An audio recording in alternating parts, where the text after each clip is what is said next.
Good morning directly from Polaris. I'm starting this right at our finished booth because we got here so late yesterday that I had to get here early in the morning to set up, and I just did not have time to grab my camera to film anything.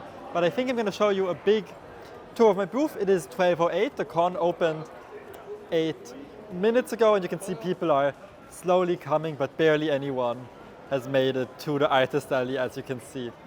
So here we have my booth. It has, of course, my banner at the bottom, all of my shirts up top. It's the typical setup. It's like the one we had last Artist Alley vlog at Konichi, only that we don't have a corner table, so it's kind of less stuff on this side and everything squeezed over here. I brought 5 print designs, because that's all I could fit.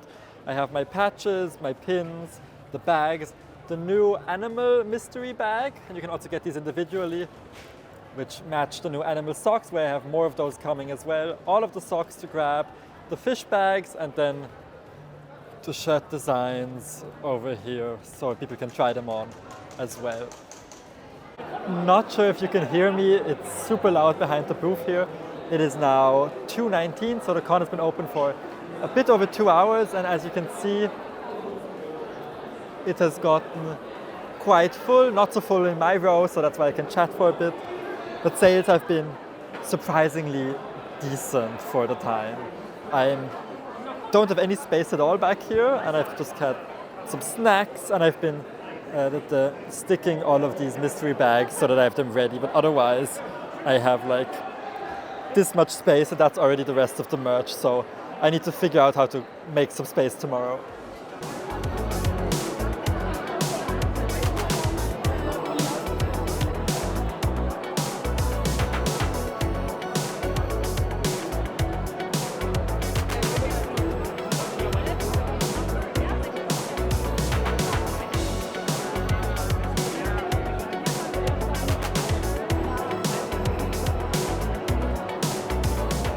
I can't believe I finally have a break. It is now 5:21 p.m. It is my first break of the day. I've been standing non-stop. I hope you can actually hear me. It is super loud in this hall. And it's also quite cold because, as you saw, we were standing at the entrance. The initial rush, which was super busy at the beginning, is slowly over now, and now, although it is still very crowded and I'm kind of trying to meander through all of the people that are here, sales are slow.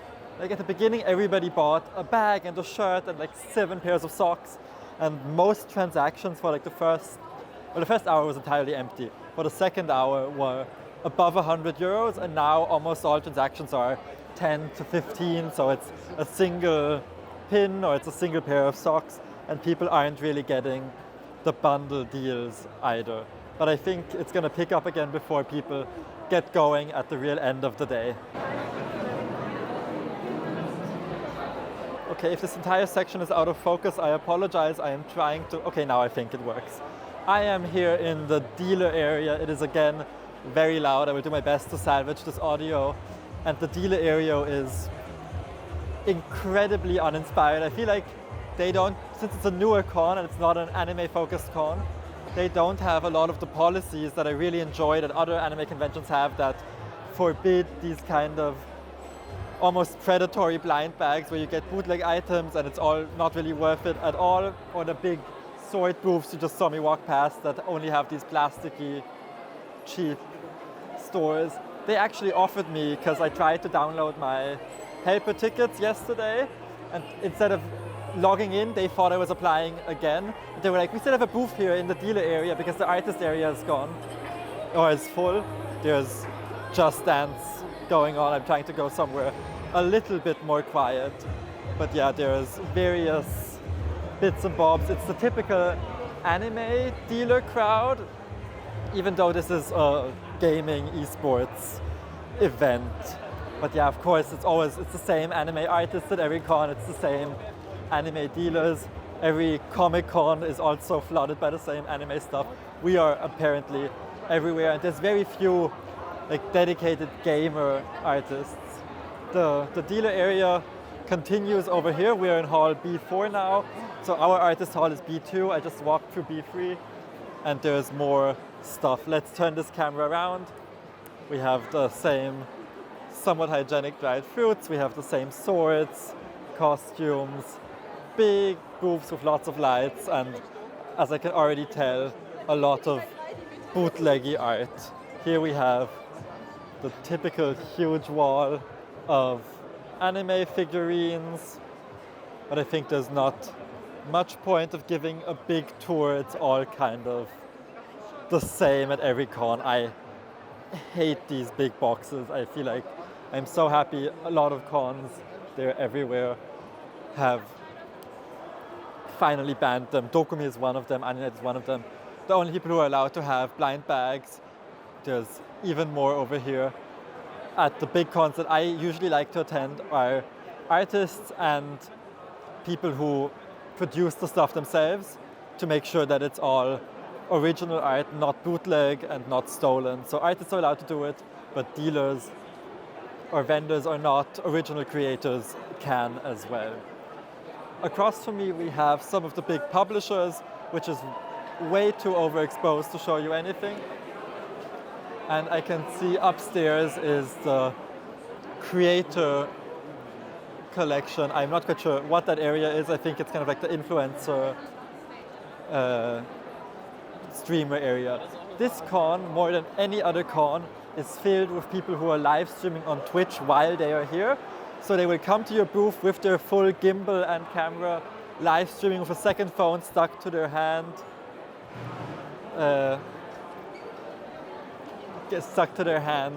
Kind of reading the chat. I was just got a message on my smartwatch, so I kind of emulated what it looks like. I am rambling. I think that's enough for now. I'm gonna look at the other hall, the other gaming area, and see how that looks as well. That's the artist alley, that's where it just came from, is the big tabletop area where we have a bunch of different cool figurines and areas. And I'm not even quite sure which games are here. It's a lot of indie, from what I've heard, and like small collectives. Planty West has an artist booth here as well. It kind of fits into the gaming theme. Tabletops, Modellbau, various collectives, and of course people playing games as well. I'm quite fond of these. If I had more time, I'd come here with friends, but I'm kind of super stuck and I'm happy I have the break that I have. Ooh. Love me some good dice. These are handmade dice. There's them, there's Cat and the Dice over there, who are my favorite dice makers. Oh, this entire area is just dice makers. This is dangerous for my budget indeed.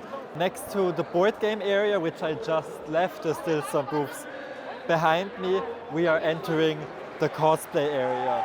Next to the main stage, so you will be hearing absolutely nothing again. I'm sorry I'm shouting so much, but there's little photo booths and cosplayers taking pictures, and there's others with small booths as well. But what I'm mainly excited for, which is all the way over there, I'm just gonna head through the artist alley again, is the gaming area with all of the new releases and the retro board game area and all of that fun stuff. So let's walk over there.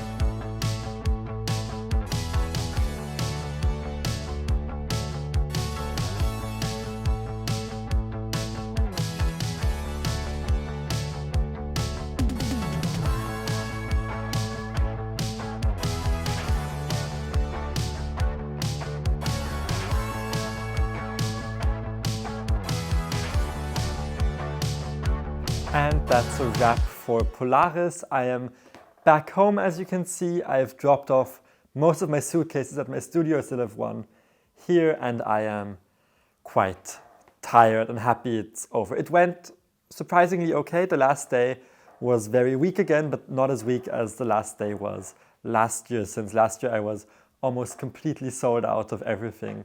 As you saw, I think I filmed it. I hope I filmed it. I haven't looked at the footage yet. I just got back.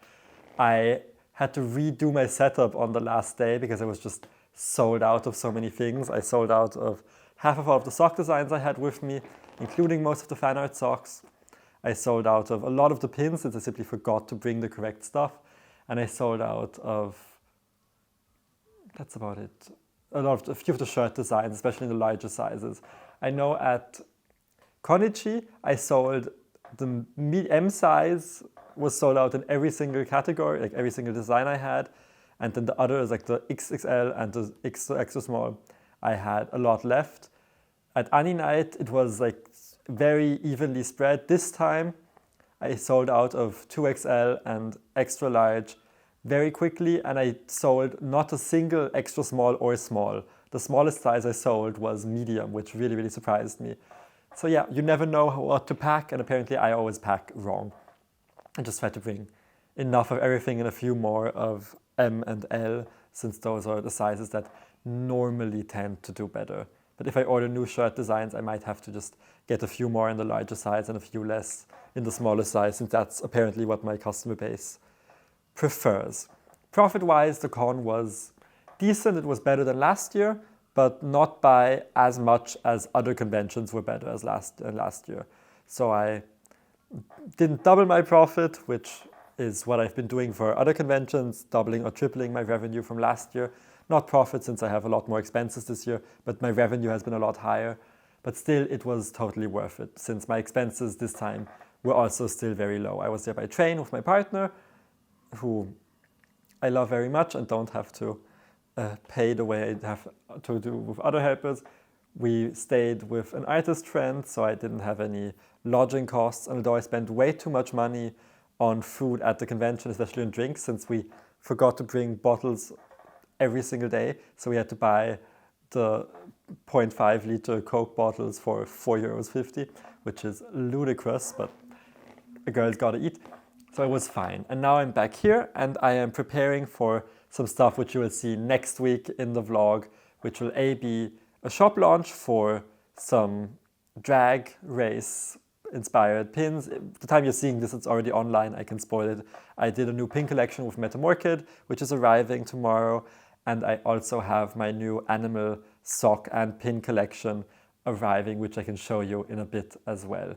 So I'll see you in the next week's vlog, and I hope you enjoyed it. Stick around and subscribe if you haven't yet. Like this video, all of that stuff. Bye-bye.